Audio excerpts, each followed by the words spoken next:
Hello বন্ধুরা, শুভ সকাল। তোমরা কেমন আছো? আশা করি ভালো আছো, আমিও ভালো আছি। আর আমার প্রেসার কুকার এখন সিটি মারছে। তো প্রেসার কুকার সিটি মারছে। প্রেসার কুকারে কি বসাইছি? কাবলি ছোলা। কি রান্না করব গরমের দিন ভালো লাগে না, খুব খুব অবস্থা খারাপ। তো এক পাশে ভাত বসিয়ে দিয়েছি, আর এক পাশে কাবলি ছোলা সিদ্ধ করছি। আর একটা জিনিস দেখাচ্ছি তোমাদেরকে। তোমরা দেখো, সন্টু, এই যে সন্টু, তোমরা সন্টুকে চিনো, ভালো করে বদমাশ হয়ে গেছে।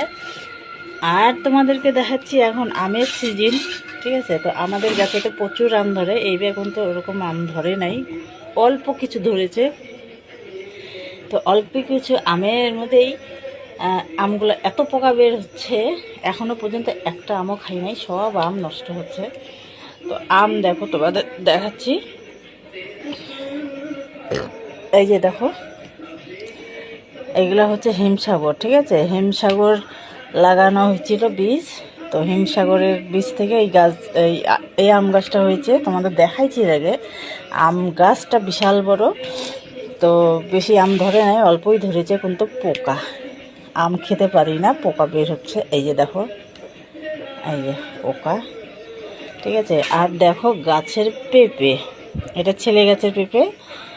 তো গরম না, তার জন্য ভাবলাম একটা পেঁপের রসা রসা সবজি করব। আর আম তো খাওয়া যাবে না, রান্নার আইটেম অনেক কিছুই হবে, কিন্তু পেঁপের সবজিটা করব আজকে।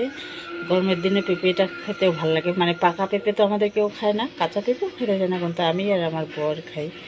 তো ভাবছি পেঁপের সবজি করব একটা, আর বাদ বাকি দেখা যাক কী কী করা হয়। কাবলি ছোলা হবে একটা। তো বসে পড়লাম নিচে। নিচে এখন বসে কী করছি তোমাদের দেখাচ্ছি। দেখো, তো আমরা ফিল্টারের জল খাই। তা তোমরা কে কে ফিল্টারের জল খাও প্লিজ কমেন্টে জানাও। আর তোমরা কেমন আছো সেটাও কমেন্টে জানাও, ঠিক আছে? আর দেখো, টক দই বসিয়েছিলাম, এই যে আছে। তো অর্ধেকটা আমার হাজব্যান্ড খাইয়ে গেল, আর অর্ধেকটা আছে, ছোটো ছেলে খাবে, বড়ো ছেলে খেতে চায় না। তো ওকেই দিব টক দই চিরা দিয়ে। আর এদিকে ভাতের জল গরম হয়ে গেছে, তো চালটা ছেড়ে দিব। চালটা ছেড়ে দিই।